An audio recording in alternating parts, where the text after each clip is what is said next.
And good evening, everybody. Welcome to the latest edition of We Got Next. I'm Rick Hampton, along with my great friend, the big fella, Coach Paul Mokeski, Big Mo. Mo, how you doing tonight, man? Doing great. Just waiting for some more basketball finally coming up with Team USA, so that's going to be exciting. And one of my favorite times of the year, Little League World Series action. Drives my wife Linda crazy, but I like watching those kids play.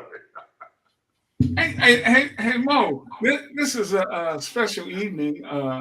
We're going to be joined by Hall of Famer Rick Barry shortly to discuss his remarkable year, a former teammate of yours. But when you mentioned baseball and Little League baseball, have you ever seen anything like this happen in a Little League game?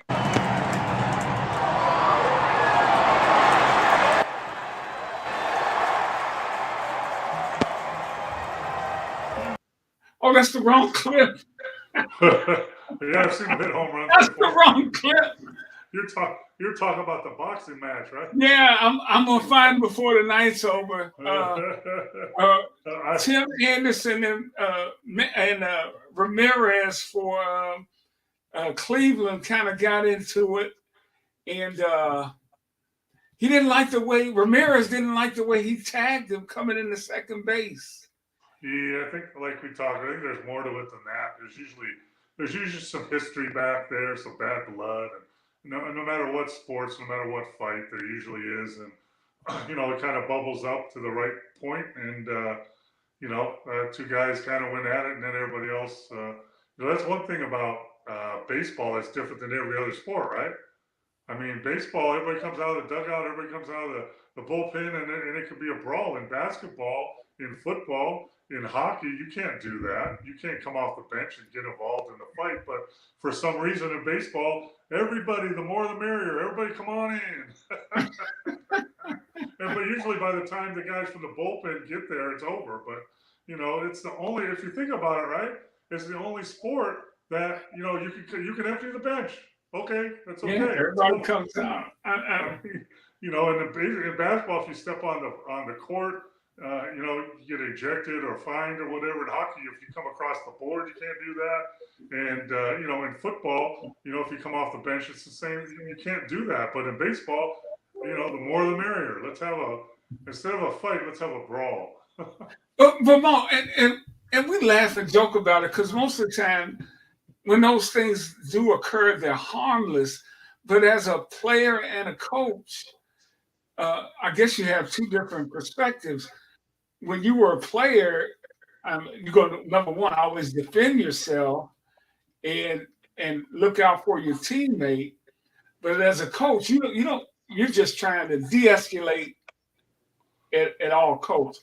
What? Well, in basketball or football or hockey, you're trying to, especially in basketball, you're trying to keep the bench from leaving you, and you have a designated coach. That's their job. Once something happens on the court, they turn around and keep everybody corralled on the bench because what you don't want to get is players kicked out of games or suspended, for coming off the bench. So there's a coach that does that, and hell, in football they call it the get back coach. Yeah, That's what they call it. So that's part of his job. So it's just number one. The only people that can really fight in professional sports are boxers and hockey players, not basketball, not baseball, not football. And come on, let's face it. So but I just find it amazing that in baseball is the only sport that you come off the bench. It's almost encouraged. Just think if any of those players stayed in the bullpen or in the dugout, they probably would have been suspended by their own team if they did that, right?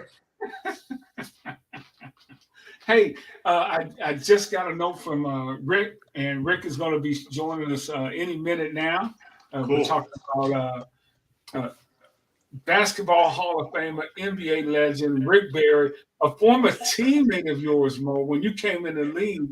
And I don't want to give some of our conversation away, but man, when you came in the league as a rookie uh, out of Yeah. Kansas, you got quite the introduction and quite the lesson going to Houston for your first year. Well, I mean, you're looking at, Rick Barry, Rudy Tomjanovich, Calvin Murphy, Moses Malone, Robert Reed. I mean, I'm a lowly rookie, second round pick coming into that training camp. You don't think I was intimidated a little bit? But, I learned those guys, play your role, do what you're supposed to do, and, do it, as aggressively as hard as you can, and whatever happens, happens. But yeah, I mean, don't think that I didn't look at that roster before I came into that training camp. Mike Newland, Mike Dunleavy, Yeah. just Major Jones, guys that, everybody knew I knew. And I'm trying to get one of the last two spots on that roster, one of the last one or two spots on that roster. That was my goal. And, Yeah. quite frankly, I was only active for probably about 20 games, maybe. I was on injured reserve or inactive list, most of them. Just learning by practice. I Yeah. mean, learning from those guys in practice was huge for me. Yeah. I still think to this day I learned more practicing against Moses Malone than I did playing 12 years in the NBA.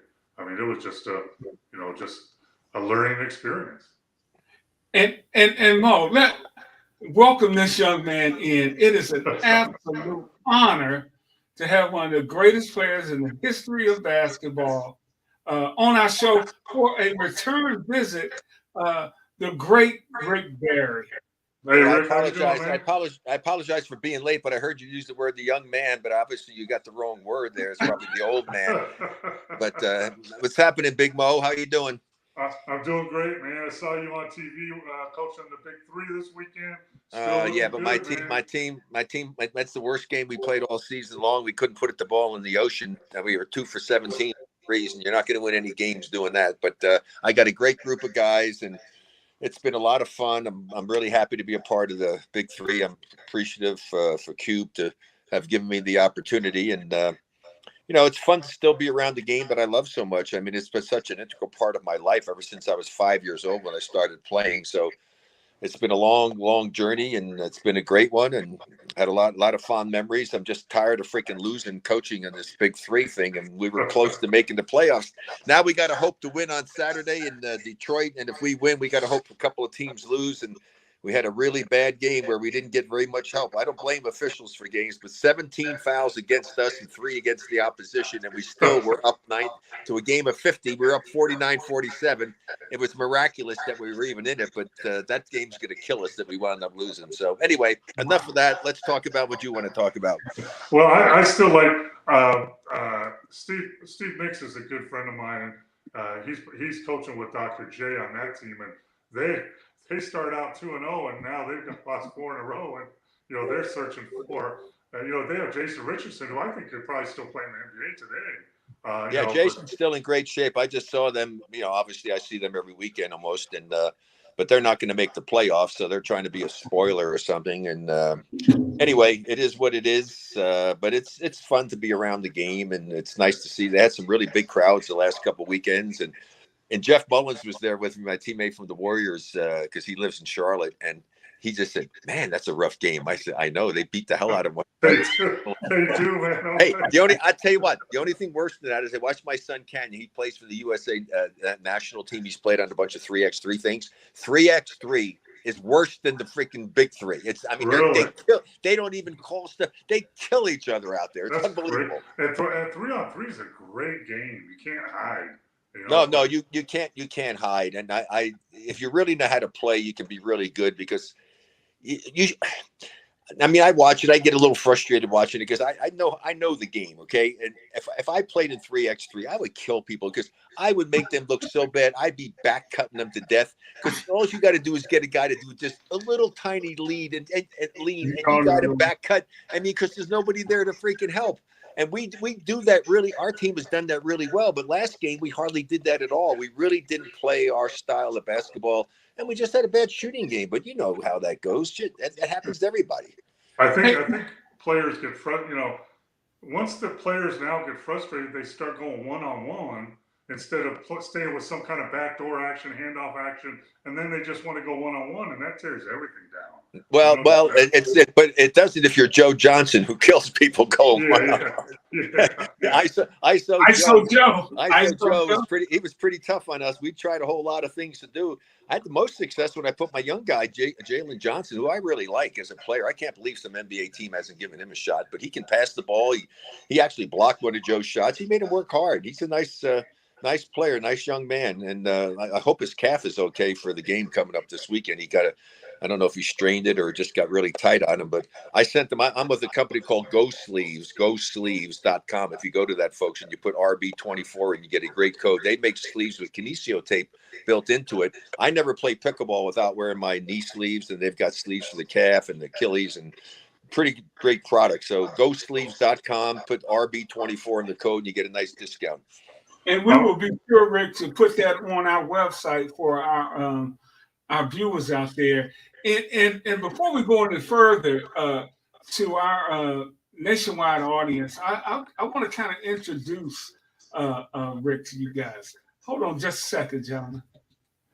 Underdogs all the way. The Warriors have the Golden State Warriors have just won the NBA championship. The experts had been right. It was a 4-game sweep, all right, but not by the team they had predicted. No surprise, Sport Magazine has just named Rick Barry the most valuable player in the series. Rick Barry, the all-round player. Perhaps that doesn't quite say it all. Let's use a much overworked term. Use it because it truly applies here. Rick Barry, superstar. Rick Barry probably, when people talk about the super players in the NBA, he's overlooked some. He's a guy that led the country in scoring in college at the University of Miami. In the ABA was MVP and the leading scorer. He led the scoring in the NBA. I mean, it's quite an establishment right there. And he was a great player as far as offensively. And one thing unique about him, another thing was that he shot foul shots for people that have never seen anybody shoot underhanded foul shots. That's how he shot foul shots his whole career, and I think he might have led the league at least 1 year in foul shooting. Barry was second in scoring in the whole of the NBA. I just remember a game, it was late in my career, I was playing against Rick in Houston, and I held him to 19 in the first quarter. And I come to the bench, and Tex switches me off and puts Rudy on you, and Rudy slowed you down, you only got 53 that night. I got you off, as we used to say. Rick, we could go on and on talking about your exploits on the floor. You're certainly one of the most underrated players in the history of the game, but also one of the most respected players in the history of the game. Well, thank you. It's very nice. We got to get Kevin to understand, because I brag about my free throw shooting, because I let it a hell of a lot more than one time. Yeah, and Mo, you know, with Moses and stuff, Calvin used to hate it when I was on the floor with him, because I always had a higher free throw percentage than Calvin. I said, Calvin, you do understand that as long as I'm in the lead, you're never going to lead it in free throw shooting. I say. And I got to shoot the technical fouls, and to Calvin's credit, because I love Calvin. He's such a great shooter and great guy. And the next year after, I shot 94-7. Okay, 94. I missed 9 free throws the entire season. 1 year, 9 and 10 another. But the next year, Calvin beat my record. He was awesome. I love that. Yeah, I think you led the league 6 or 7. Yeah, a bunch of times. I mean, but the thing is, it's the only part of the game you can be selfish and help your team. Yeah. I remember watching you, because I think it was one of the top 5, or if not higher, ever free throw shooting percentage teams ever in the NBA.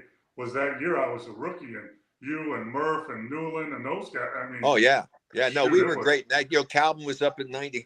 Newland was an 88% free throw shooter. Mike Dunleavy was a terrific free throw shooter. And Moses wasn't horrible, but I mean, but we had, and Rudy was a good free throw shooter as well. Yeah. So we had a great free throw shooting team, and that's why it's a big part of the game. And if a team if you look at some of the teams, that's why the Warriors are so good. They're always a really good free throw shooting team when they won a lot of championships, because Steph is great up at 90 and Clay and the other guys that they had. But if you look at it, the difference between shooting 75% and shooting 82% on an 80-game schedule, that's a lot of victories, because a lot of games are decided by 1, 2, and 3 points. And that's the difference at the free throw line. For sure. And Hey, Rick, when go ahead, Mo. Go ahead, Mo. Especially in college and NBA, any game, but especially at the end of the game, if you're gonna come back or you're gonna ice the game, you got to make your free throws. It's mind-boggling to me that teams don't spend more time on it, especially at the college level. I see horrible free throw shooting, and it's I don't understand it. No, I don't either. But one of the things the coaches always remember you did there, says, okay, everybody shoot 25 free throws right before you go to the locker room. What the hell? Shoot 25? What the hell do they care about whether they make them or not? No, what I tell them is you can't make 50 before you go. You have to make 50. The concentration level is going to be a hell of a lot more when they know they can't leave until they make 50 free throws. I do. When I coach, I do. Everything is make. We're not shooting 20 free throws or shooting 50 jumpers. We're making them, whatever that is. And right. I remember, because I was the rookie, I had to stay after practice with Newland because Sharkey never left practice till he made 100 in a row. Yeah. Yeah, no, it's just you take pride in it. I mean, like I say, it's the only constant, same distance, same size ball, same size basket every single time. I mean, you should be embarrassed. I mean, if you can't shoot 80% is good. Okay, if you're not an 80% free throw shooter, I'm sorry, you're not a good free throw shooter. Yeah, that's me. You're not a good free throw shooter, and yet people will be happy if somebody's shooting in the 70 percentile. But that's not good free throw shooting. It really isn't. Hey, Rick, you were led the league in scoring, but you did not shoot the 3-pointer much, even when you were in the ABA.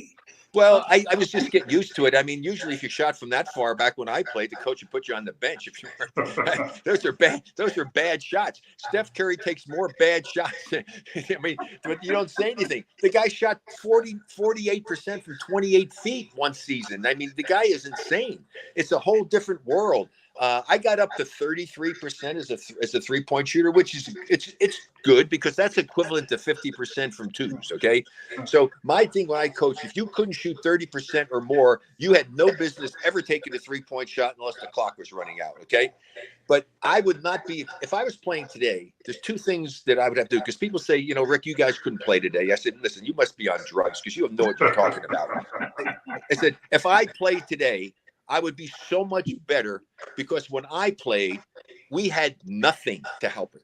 I'm talking zero. We had no strength coach, no agility coach, no dietitian. We freaking traveled terrible. We didn't have chartered flights. We had horrible rest. You get done, fall asleep at 2 a.m, get up at 6 to catch a 6:30 commercial flight.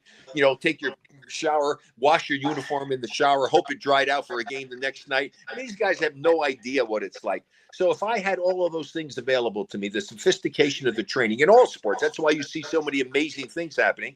I'd be faster, stronger, quicker, more endurance, jump higher. It'd be crazy how much better I would be if I was playing today. But the two areas I would have to get better. And when I played, they talked about, wow, Rick Barry can really handle the ball. I mean, really handle the ball. I was a tall guy who was quick and fast. They didn't see a lot of that in my time, okay? And I could dribble righty, lefty, and crossover. That was the extent of my ball handling skills. If I was playing today, I'd have to be a better ball handler, which you can do easily because you go and do the 1 and 2 ball drills all the time, and you'd get better easily. And the other thing I would have, if I was, playing today, that I would have to do is certainly I would have to be I would have to handle the ball better, but I just would have to be a little bit stronger to play against these guys down. So that's where I had trouble posting up. I mean, the guy posted me up. It was hard. I tried to use my quickness and get in front of him, but I didn't have the strength and all the guard. A guy, these guys today, 280 pounds, they're like Greek gods, built like Greek gods. And I'd have a hard time doing that. But I'd also would not be happy if I wasn't a 40% free throw shooter. My goal with not free throw, but 3-point shooting, I wouldn't be happy unless I was 40%. I would want to be a 40% 3-point shooter because I think that's the elite. If you're shooting 40% from threes, that's fabulous shooting. Yeah, and if you're shooting 40% from the three like you want to be, they'll let you shoot 15, 20 threes in a game now. I mean, back when even when I played, good 3-point shooters, Bird or Craig Hodges I played with, they shoot 4 or 5 a game. Now you can shoot 15 or 20. No Oh, yeah. problem. It's just It's different. crazy. It's Yeah. crazy. You know, and same way with scoring. Hell, he scored more points with that shot. I mean, and the greatest thing to me is, especially if you play up tempo fast break, to me, the best time to shoot a 3-point shot, 3-on-3 or 3-on-2 break. If you can't get a layup, pull up and take the three. You have a better chance of getting the offensive rebound than the defense does, because their backs to the basket, they're retreating, and you're going forward. And if you take the ball and shoot, you got two teammates coming in. I mean, if I'm the coach, I'm telling my guys, pull up and shoot the three if you don't have a pass for a layup. You know, Rick, as I was watching some of your highlight tapes, which is just incredible, I see you hit so many shots where guys have a hand in your face, but like right here, it's so what? Yeah, no, you don't pay any attention to that. I mean, the guy blocks your shot, he blocks your shot. But the thought of it is that you just know when you go up and do it, the defense, they have to react to you, okay? And so if you do it at the right time, unless you got a guy that's incredibly quick and really great long arms and jumps like crazy, you're not going to get very many shots blocked. And you just don't pay any attention to it because it has no bearing on your form. You know, unless he's blocking the shot, you're still going to shoot the ball with your form. And if you have good shooting form, you can still be able to make it, because a hand up in the air doesn't have anything to do with the flight of the ball. Yeah, and I used to tell my player, I mean, you talk about putting a hand in that's not contesting the shot. You have to get up on the ball to contest a shot, and not many players can do that without fouling you. Yeah, I'm not looking straight ahead. I'm looking up. You know, so if you're going to get up, you got to, I never really worried about that. And it's one of the lost art forms, especially the quick pull up jumper. It's impossible to defend it, really, because as if I'm going and I stop and I get to go up, the other guy has to stop. So he's already a little bit behind me. And that's just enough to be able to get your shot off. In fact, I tell people when I played, I said, you know what? They say, you have to beat your man. No, I didn't need to beat my man. I didn't have to get by you to beat you. All I had to do is get you even with me on my shoulder. If I got you on my left shoulder or my right shoulder, I'm going left, right. If I'm going left, I want you on my right shoulder, left. Half a step. I only need a half a step, and I own you. Hey, Rick, when the Warriors made their run and when they won their first championship, a lot of my buddies, the Warriors finally got a championship. I'm like, what are you talking about? They won one in 1975. And you guys swept the Washington Bullets, which had a great team, had the great Wes Unseld and Elvin Hayes. I mean, and they had Phil Chenier, they had Kevin Porter, they had Truck Robinson, they had a lot of really good players, and they beat the Boston Celtics, and that's why I said everybody said it's going to be the biggest mismatch in the history of NBA Finals. And it's going to be a sweep. Well, they got the sweep part right. They just got the wrong team. That's all. Did you have that feeling going into that series, Rick? I thought that we would have a chance to beat them, yes, because they said, well, the first thing I laughed at is we said, Mike Reardon can guard Rick Barry. And I said, what, are they out of their freaking mind? I mean, Mike Reardon is small. He's shorter than me, and I'm faster and quicker than he is. So how in the world is he going to guard me? And what happened, they said, well, look at this, what he did in scoring. Well, probably one game I probably should never have played. I was hurt, and I played. Another game I happened to have a bad shooting game. But I get such a kick out of these announcers, especially the former players, when they're saying, hey, he's a lockdown defender.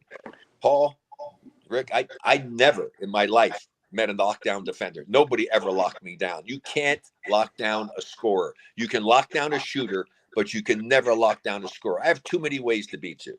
Now, a good defender, if he can make me take 2, 3, 4, 5 more shots than I normally take to get the points I get, he's done a good job. That's a good job. And then he might get lucky and I happen to have a bad shooting game and he's making me work hard. And so they give him all the credit in the world. No, give him credit for making me work hard, but he didn't shut me down. I just had a bad shooting game. Yeah, the offense always has the advantage, especially if you're a good offensive player. I mean, that's why. Guys, let me tell you, I tell people, listen, it is so easy to score 20 points a game. 20 points a game is nothing. That's why I got such a kick out of seeing Brown, whose average in the playoffs is 18.5 points a game, and he's getting $306 million for 5 years. Okay, and he's a nice player, and I like him. He's got to learn not to turn the ball over, and he and both Tatum have to learn not to force things. They have what I call the Westbrook syndrome, and I have great respect for Westbrook and what he's done and how hard he plays every time he puts his uniform on. But his problem and his Achilles heel, and the problem for Tatum and the problem for Brown, is they try to force things. In basketball, you have to learn to take what the defense gives you. Don't try to make things happen that aren't there. And they get themselves in trouble. They get turnovers. The other team gets more shots, and it really causes your team to lose a lot of games when you do that. It happened to the Celtics a couple of seasons ago against the Warriors when they had all those crazy turnovers between those two guys. Especially when they turn the ball over where they are on the court, that turns into a layup on the other end or an Yeah. anyone. No, it's just that's yeah. double. Yeah, that's double. Yeah, it's such a disadvantage for your team. I mean, you just can't do that. And both of those guys have to learn to do that. Hopefully they will. If you're getting paid $50 million a year, by God, you better learn how to do that. That's unbelievable. Hey, Rick, we got one of our viewers has a question for you. If you get a chance, can you ask Rick if he thinks can you ask Rick if he thinks that Wilt is still the greatest? Also, what was it like to play with John Briscoe in the ABA All-Star game? Well, first of all, Wilt Chamberlain, and I hate this GOAT thing because there is no such thing in a team sport as a GOAT. You can have a GOAT at each position, but you can't have an overall GOAT because the skills required for every position are different. So when they do this, it just really ticks me off when I hear these talking heads having to go on, GOAT, oh, he's the greatest, he's the best. Well, you don't compare Michael Jordan to LeBron James because one's a 2 and one's a 3 naturally, okay? You can compare LeBron to, to Larry Bird or whatever you want to do, and you can compare Magic Johnson to the other point guards. You don't compare Wilt Chamberlain to Michael Jordan or to LeBron James. It's ridiculous. So if you look at somebody to evaluate their talent and their skill, what you do is you look at what are their talents in all of the skill areas of their position.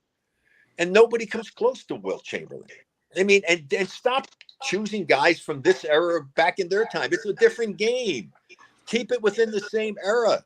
The guys in their era, who was the best during that era? Who was the best in this era? Shaq was the best center during his era. Wilt was the best center overall. Now, Russell had more impact on winning, but he also had great teams. And when Wilt had great teammates, he won championships, but he didn't have the luxury of having those great skilled players with him. But Bill Russell had more impact on a team winning a championship than any player probably in the history of the game. But you can't say that he was a better basketball player than Wilt Chamberlain skill-wise. No, I mean, there's no comparison in that. Absolutely none. Yeah. Now, hey, with that said, Paul, people always ask me about who's the 5. I said, hey, I'll tell you 4 guys I'll play with, and then you can take any 5 you want, and I'd love to have a game. Maybe up in heaven, God can make that happen. Now, so I'm taking Wilt Chamberlain as my center. Bill Russell, I'm going to take power forward. I don't care if he doesn't need to score 1 point. Just block shots and rebound and kick it out for the fast break. Thank you, Bill. Okay, I'm playing the 3.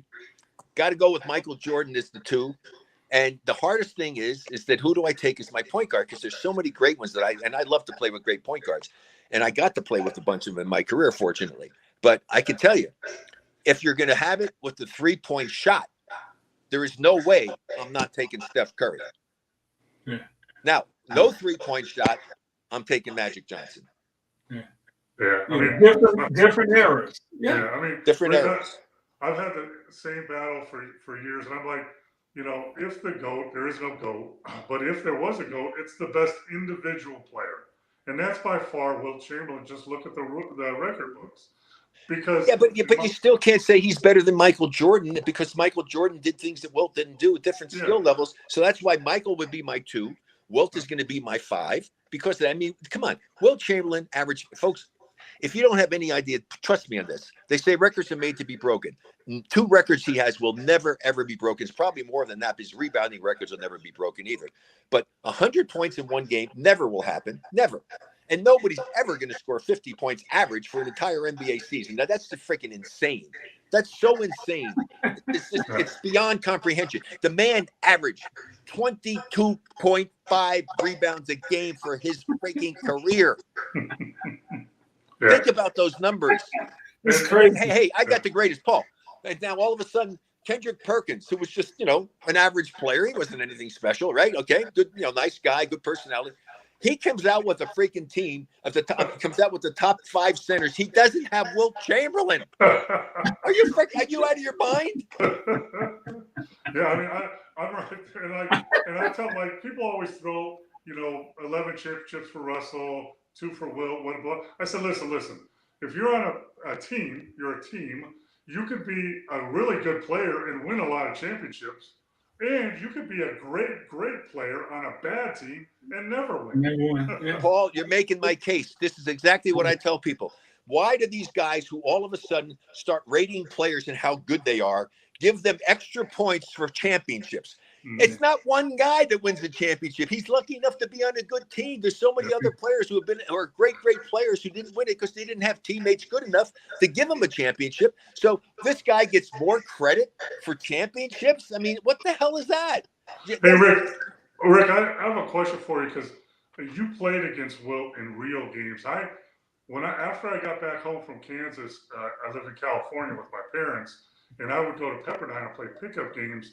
And Wilt would still play. He'd been retired for 8 years or whatever, and he was still physical specimen. But all he did was kind of keep in shape and rebound and block shots, and not score unless you got him pissed off. So I got to run up and down the floor with him a few times. But can you just tell me, just for me, having him as an opponent in a game, what the feeling was? Well, I mean, he was one of the most dominant centers. I mean, I knew I'm still going at him. I mean, hell, he may block some of my shots, but he's not gonna block all of them. And and I had a little hook shot and stuff to try to get away from him. I certainly wasn't going over and dunking over him, I can tell you that. But probably one of the strongest guys to ever play the game. I mean, he was told that he could hold 300 pounds out in front of him in a barbell. I mean, the guy was crazy strong. I mean, there's all kinds of stories about him and his strength. And thank God he was not a mean person because he could have done some serious damage. But I mean, you had great respect for him. In fact, one of the proudest things I have, statistically wise, which I've learned more about myself in the last 10 years because everybody's saying statistics. I've learned more things that I've done and have more records than I ever knew about because I never paid any attention to any of that back in those days. Nor did the press, right? I mean, so-and-so just did this and he joins the elite company with Rick Barry, so-and-so. And so I said, oh, hell, I did that. That's interesting. I mean, but that's kind of the way it is right now. It's all about that. But Wilt, very special. I got to know him, Mo, afterwards, and we hung around and stuff together. Funny guy, great guy, great sense of humor. It's such a shame, and because if he had gone to the doctors, I mean, he just missed his barber. His sister was so mad at him because he didn't go in and get his yearly physical. So had he done that, what he died from, he could have maybe still been alive today if he had just gone into the doctors, kind of like my mother who didn't do that and got a stroke and wound up dying with strokes. But she could, folks, go and get your yearly checkups, please. I mean, just do that for yourself. I mean, health is everything. So, but Wilt's unbelievable. He's amazing guy. That's right. I was in Lawrence for his retirement.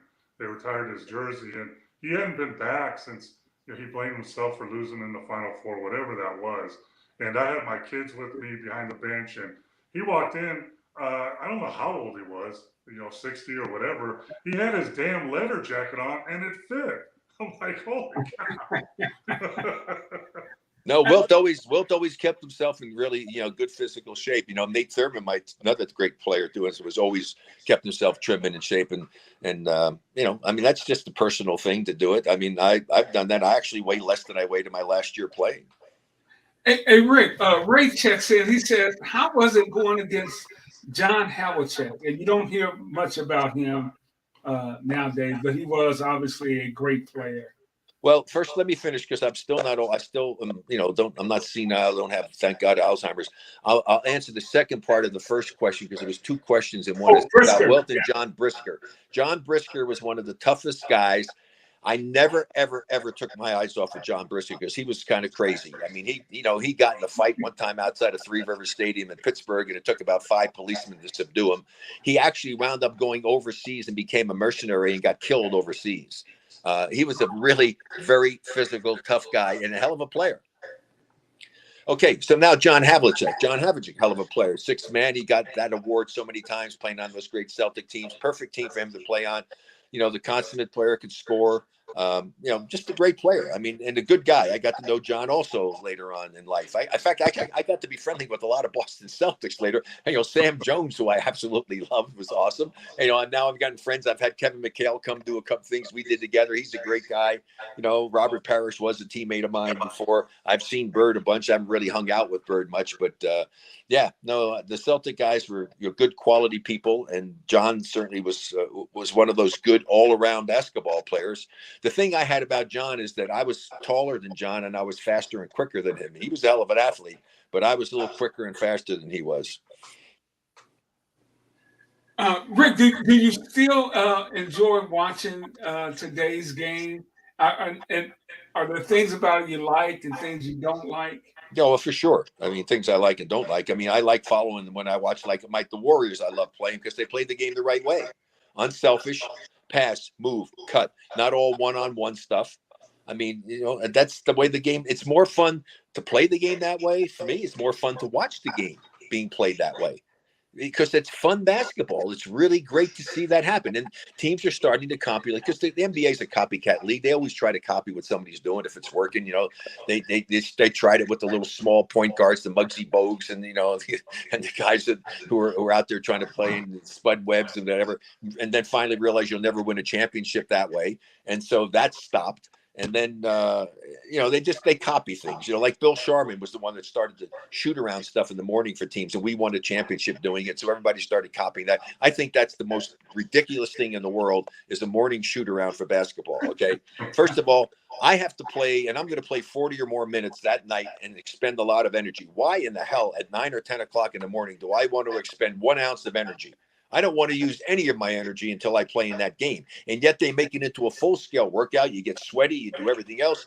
Hey, have that workout for the guys that don't get to play. Now they got 15 guys on the roster. Yeah, take a bunch of those guys and make it mandatory for them to go and work out to try to keep themselves in shape. But as far as the team goes, all it was is the reason that Bill Sharman did it because we went in jeans and sneaks. It's just to get you out of bed. That's all it was. Get you out of bed so you didn't stay in bed all day. You know who did that, Rick? Was when I was with Dallas with Don Nelson and that group.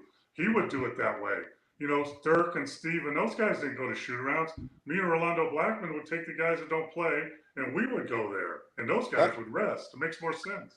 Yeah, it's like stupid. I mean, but as I say, it's a copycat league, so they copy everything. And fortunately, more and more teams are starting to pass the ball and play that kind of basketball because that's the way it works best. And then with it, the biggest thing is that you have to make a commitment team-wise defensively. You don't win by individual defense. You win by team defense, okay? And if you have a good individual defender or two, that's a bonus. But it's about having – and I asked the great, late Jack Ramsey, who I respected and really liked a lot.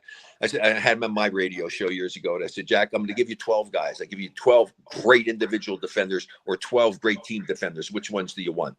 He says, I want the team defenders. That's why you win.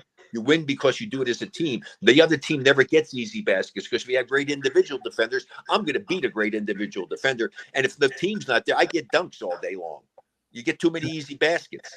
And so that's what it really takes to be able to do it is to do it that way. But I the 3-point shot when used judiciously is great. I think sometimes teams rely on it too much. The Warriors lost the championship because of it. They should have beaten when Draymond got suspended against Cleveland that year. They would have won without that happening. But in Game 7, they're at home. In the last 4 minutes and 20 seconds of that game, the Warriors never took a shot other than the 3-point shot. And they missed a bunch of open ones. They took some tough ones. Hey, you're at home. I've never criticized, Steve Kerr. I don't try to criticize coaches because I'm not at practice. I don't know what happens at practice. You don't know the team. You don't know all of the little things and the nuances that are going on. So to second guess them is easy. And that's why the talking head drives me nuts when they do this.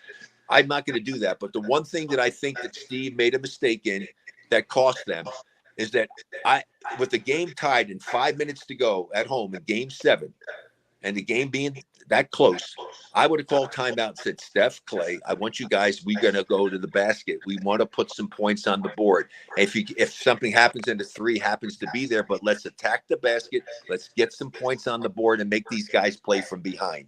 They didn't do that. There was only 2 shots made in the last 4 minutes and 40 seconds in that game. 1 3-pointer by Kyrie Irving and 1 of 2 free throws by LeBron. The Warriors got nothing, and it was all 3-point shooting. They really blew it by doing that. They should have been attacking the basket. And I told people, hey, well, it was such a great shot by Kyrie. Yeah, it was. Under the circumstances, a terrific shot. But it's an easy shot to take. It's been a lot different. He was taking that shot, and they're down 2 or down 1. When you're tied, that's an easy shot to take because if you miss it, it hasn't impacted the game. Hey, Rick, we promised you we wouldn't keep you more than 30 minutes, but you have been fantastic as usual. But I do have a couple more questions for you. And Rick has a great question. Steve Schroeder has a great question. Looked like shooting the ball, ABA or NBA didn't bother you at all. But was there some preference? The ABA ball was a horrible ball. It just didn't have the rounded seams. It had abrupt edges on the thing, and you really had to get it worked out really well so it wasn't slippery and stuff. But it was not a very good basketball. It really wasn't. It looks prettier than it was. Yeah. And the thing about it is, when I shoot the ball, I didn't watch the ball. When you shoot the basketball, you don't watch it. I mean, I'm focusing on the rim and the basket, where my target is. I mean, I'm not watching it, but from a standpoint, it's kind of cool to watch and see. It was great from a promotional standpoint. I mean, it's really cool. The NBA started making some of them later, and they made them like the NBA balls because it was being made by Spalding at the time, and the panels were rounded. Okay, the ABA ball was a little more of an abrupt edge to it, and they didn't bounce as well. But they were still. It wasn't like it was a horrible ball to play with. I mean, you're still round. It's still the same size, and you could still shoot it. Pretty well if you had good form. It didn't bother you much. Hey, Rick, you were talking about the talking heads, but you were one of the first talking heads. No, I'm talking about the talking heads who don't know what the hell they're talking about. I'm not talking about players. Some of the players, when I watch, it's very hard. Let me just tell you, it's very hard for me to watch games sometimes because I'm seeing a different game than what these guys are talking about. The announcers who are the color men are talking about things that are the obvious. And I'm seeing things out there that aren't being talked about. So it's very hard for me to watch the game because they're talking about inane things that don't mean anything. They don't really educate the viewers. I mean, you have to be very careful when you do a color analyst job, because I can't be so technical that I lose the casual viewer because he doesn't know what the hell I'm talking about, right? And so I don't want to be that technical. And the majority of the players are the casual viewers. They're not people who really know the game. So you really want to try to make, and then I can't insult the guys who really know the game by being so freaking basic that they say, no crap, Sherlock. I mean, so I want to say things that can help. Like, hey, nowadays they love it. They hate it because they said Rick was too negative. No, I was negative to be informative, and I wasn't a shill. And so now these guys, they love it. Oh, this guy, yeah, he's telling the truth and stuff. Well, hell, I told the truth too, but I told the truth in a meaningful way. I didn't say, oh, that's a bad pass. Well, no kidding. Everybody knows it was a bad pass. What you say in that situation, you should have thrown a bounce pass. Much more difficult to defend. It's not a good choice of passes, and that's why the ball was intercepted. And the same type of situation as to why guys are there. Hey, he got to the basket. Great move. Yeah, but the only reason he got to the basket is the weak side guy turned his head, had no idea he was coming. He should have been in a help situation to prevent the drive. Stuff like that really helps to educate it. I love when they do the replays. The guy in the studio that I really probably like more than anybody when I'm watching games, and some of them I really can't stand alone. And I'm going to draw a blank on his name. Of course, he just popped into my head, and I saw his picture. Is the guard? I mean, he's oh my God, he's the studio analyst that breaks down the game all the time. Senior moment. Kenny Smith. Huh? Kenny Smith. No, not Kenny. Not Kenny. No. He does ESPN all the time, and I could see his name. I'm just drawing a blank on his name right now. I really enjoy him a lot. JJ Redick? No, JJ's new guy. JJ does a nice job. I just love JJ because he'll challenge Stephen A. Smith at times, which is great. Because Stephen A. thinks he knows everything about the game. Give me a break. So. Yeah, no, and I'll get his name before we go. Oh my God, I feel so badly because I can see him, I can picture him and stuff. And it's just one of those things that the name's not coming. My synapses are not firing right now. So anyway, it is what it is. Yeah. Hey, Rick, does it? I know it doesn't. I'm going to ask it anyway for our viewers, but people say you are underrated, and you are. When they talk about the great ones, they don't mention you enough in many people's estimation. Yeah, well, everybody's entitled to their opinion about things. I mean, I know I was a good player. I'm, proud of what I accomplished as a player. And the thing I'm most proud of is that when I put my uniform on, you got everything I had every single time. I mean, there was not going to be any question about that. I mean, I was going to play as hard as I could play and try to do as well as I could do every time I put that uniform on. First and foremost, I owed it to myself, and then I owed it to my teammates. I owed it to the team, and I owed it to the fans. Yeah, we were just talking about John Havlicek. I just saw you hit a jumper over him. Yeah. That's a little post up there. You see that there was a pull-up jumper there. I mean, that's just the way you need to do it. And it's so easy because the defense is at such a disadvantage. When I'm coming strong at him, I can pull up anytime and get a shot, and he can't possibly stop that right there. I mean, it's impossible. And not a lot of players just don't do that now. Right there. Boom. No way. He can't possibly defend that. And got his hand in your face, but like most said, yeah, I mean that's what it takes. I mean it's I mean that's what like a lot of players now, because of the love of the three, and then you can penetrate, you can't even touch players anymore, so you get to the free throw line. But like I've been, rightfully or whatever, I'm a Bucks guy and I'm a Bucks fan and I love the Bucks and Milwaukee, and but it bothers me, and I let people know Giannis has no pull-up game. He has no in-between game. And that's just, he's MVP of the league, but he's still, if he would have that, he would be unstoppable, even more so. Well, the guy that I love watching is the Joker. I just love watching him play. I mean, because he knows the game. He sees the court. He makes the passes. He uses his body. He'll do some tipping. He's got the little lefty hook inside. He's got the mid-range. He can shoot the three.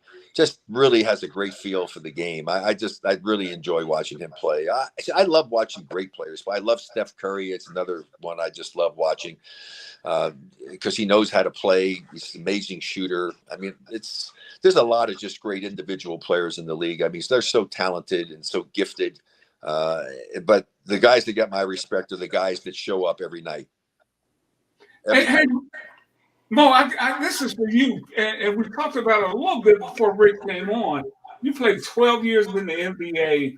How big an impact and how fortunate was it for you to end up going to Houston where you were surrounded by all of these Hall of Famers?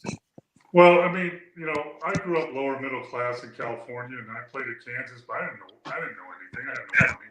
I didn't know what to do. And then I ended up in training camp with the Houston Rockets and with Rick and Rudy T and Murph and Moses, and those guys took me under their wing, and I didn't know how to get my bags at the airport or how to tip a guy at a hotel or at a restaurant, and even more than basketball, they taught me that of how to be a professional. And to this day, Rick and those guys are mentors to me. They were, and I was lucky enough to last 12 years, do my job, do what was expected of me, and Rick, I tell people now, a lot of abilities in basketball, shooting, dribbling, passing, but one of the most abilities is availability. And, being ready to play in every game is important now. Yeah, it really is. I'm sorry for moving around, but my phone was dying, so I just got a chance to plug it in, so you won't lose me. Yeah. So anyway, I'm gonna get going. I gotta, my wife is usually I spend the time with her. She's tired of waiting for me. She just walked by me with a great look. Hey, one more time. Go Sleeve 24, Rick. Yeah, GoSleeves.com, and the other one to look at is ALOEMD.com, and the third thing is Medicilleaf, MEDICILEAF.com, and every one of them, the code is RB24. Just read about the products there. I use them all the time, cannabinoid stuff, and the sleeves for my knees when I play pickleball. So check it all out. Appreciate you guys. Always good to talk to you, and hope everybody's having a good summer, and God bless everybody. Okay, Rick, I'm sorry, Mo. Rick, I'm going to get that information from you. I'm going to put it on our website for our viewers. Yeah, and I'm still so mad at myself that I can't even remember. My wife could probably help me. Honey, who do I love on TV that does the analysis work? The former player that's done all the stuff in the studio. You ready? No, that's the younger one. It's the older guy who's been around. So my wife knows basketball because she ran USA basketball for women for 12 years and was an All-American basketball player herself. In fact, one of the proudest things I'm of is my wife and my son Canyon it's the only mother and son combination in Division I college basketball history to have a mother be first team academic All-America and a son be first team academic All, Wow. which was But really pretty cool. so So we'll just have to get you back again, Rick. Thank Yes, you for so sure. much. I know, but I tell you what, I'm going to be going nuts the rest of the night trying to make sure I come up with names. Hey, Just text us. text Come on, us. And just come on, Paul. You guys got to know who this is. You watch ESPN all the time. He's always in the studio. He's doing the analyst work. He was a really great shooting guard in the NBA. He's really good. And one of the guys there, it's driving me absolutely nuts. Tim Legler. I told you my wife would get it. Right? That's why I married her. hey, That's thank the you way to so do much, it. Rick. I'll see you guys. Take care. All right, man. Thanks, man. Wow. I mean, Mo, What a I mean, great- what a I great you know, Mo, you got to be around guys like Rick and Moses. I love the story. You told me so many great stories. Calvin Murphy coming up to you and said, "Hey, kids, you want to make the team?" Oh, he called me Tonka because I play like a truck. So, hey, Tonka, you want to make this team? I said, yes, sir. So just set picks for me. Just set picks for me so I can get open. That's what I did, and I made the team. That's just incredible. Rick has to come out of his shell a little bit. Mo. No, he's going to tell it like it is. And I used to play in a lot of charity golf tournaments, and I would run into him quite often. He's a really good golfer too, by the way. And he did a little trash talking on the golf course too. And he was an outstanding baseball player. He's a great athlete. He was a great athlete. And I think when I saw him, when I was a rookie in Houston, it was towards the end of his career, and he could still score. I think he averaged 13 or 14 a game, but he averaged like 6 assists a game in 20 minutes. And he could really pass the ball, his basketball IQ. I love, because obviously I was on the second team and he was on the second team of practice, and shoot, I love playing with him. Because if you get open, he's gonna give it to you. Yeah, and if you're getting through the lane and you're not looking, he's gonna hit you right in the back of the head with it too, and then yell at you. And Rick is another guy, and you have put it up sometimes. Talking about the so-called unathletic 80s, It's ridiculous. I mean, yeah, but I'm so glad that someone else is on my Wilt Chamberlain train of, he played against the guy. I mean, he played against Russell and he played against all those guys, and I really like his vibe. The people he would like to play with, on a team, and I like him putting Russell at the 4. Some people would put Karl Malone or Duncan, but that's fine. But I like his assessment of, now if there's no 3-point line, I'm having Magic Johnson because he's one of my guys that I would have on there. But if there's a 3-point line, you got to put Curry there, no question. Yeah. Hey, Mo, we just got a couple more minutes, but you've been watching some of the USA basketball. They actually have a game tonight against, I think they're playing Puerto Rico tonight. And it's early on, but just a couple of thoughts about what you've seen so far before we get out of here.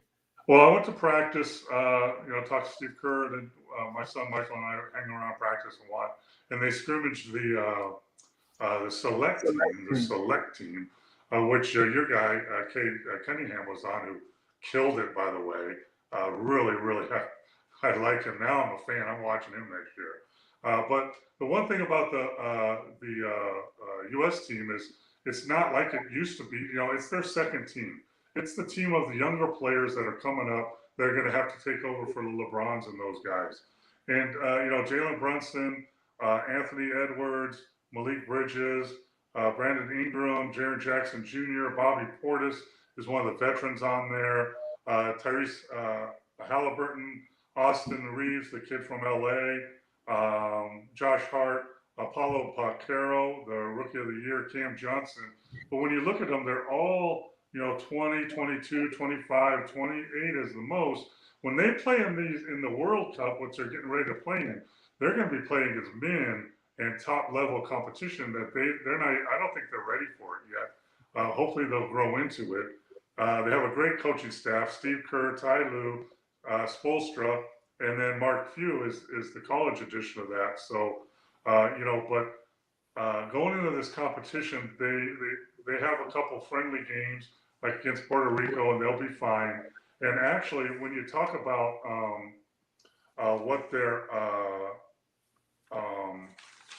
pool is, their pool play is, it's not bad because they got New Zealand in their pool, Greece, and I don't think Giannis is going to play, and Jordan, those countries, and they should be okay there.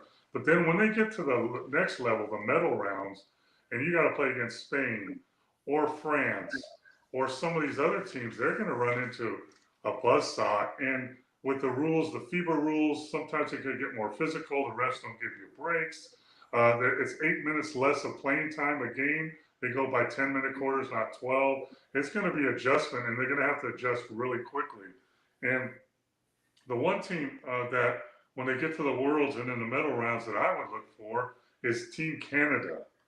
Now, when you look at the roster of Team Canada, you got Jamal Murray, Dylan Brooks, Gilius Alexander, R.J. Bennett, Zach Edey, the 7'4" kid from Iowa, Corey Joseph, Olenek, Dwight Powell. Those are all NBA players. That roster looks as good or better than our roster. So it's going to be an interesting run for them. They're the younger group. We've already qualified for the Olympics next year, so that's why they do this.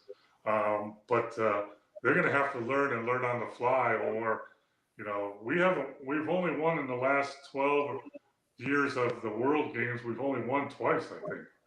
And this is going to be a test, but it's going to be interesting to see if Brunson can step up as a leader, like Steve Kerr said, and some of these younger players can really step into their roles, because they're going to be our Olympic team of the future. Wow. Hey man, what a great night. We want to thank Rick for stopping by. Yeah, you're not gonna have any questions of where he stands on anything. And like you said, Ricky, he's so knowledgeable. He's been a player. He's leading scorer in college, leading scorer in the ABA, leading scorer in the NBA. He's been a coach. He's been an announcer. He's just done everything. And his basketball IQ, and he doesn't sugarcoat anything. And for any people that think that any of those players, like a Rick Barry, couldn't play in today's game, you are out of your mind. Freaking mind. Rick Barry would average 30-something a game in today's game. And he would get to the free throw line and shoot 94% from the free throw line, even though it's underhanded, and people will probably laugh at it, but who cares? It goes in all the time. And like he said, he's truthful, right? He would have to get stronger to become a better defender. And you have to be more consistent as the three-point line. So, but all those people, they shortchanged the 70s and the 80s, even the 90s. Come on, man. Yeah. These guys were special. Yeah. Well, Mo, we're going to get out of here, man. Great show. We'll be back next Monday. We're going to take a week off next week. Yeah, I'm having my knee replaced. I'm getting my knee replaced next Monday, and so I'll be on the IR for a little bit. I'll get a knee replaced that's been hurting me for years and years. So it's going to be, I'll come on probably the week after that. I should be fine. So, take care of yourself, Mo. We love you. And thank everybody for checking in, all our viewers. Thank you for all the great questions. Sorry we couldn't even get to all of them. Things were moving so fast. But for Paul Mokeski, I'm Rickey Hampton. Peace, everybody. See you next time. Thanks, man. All right. See you, Mo.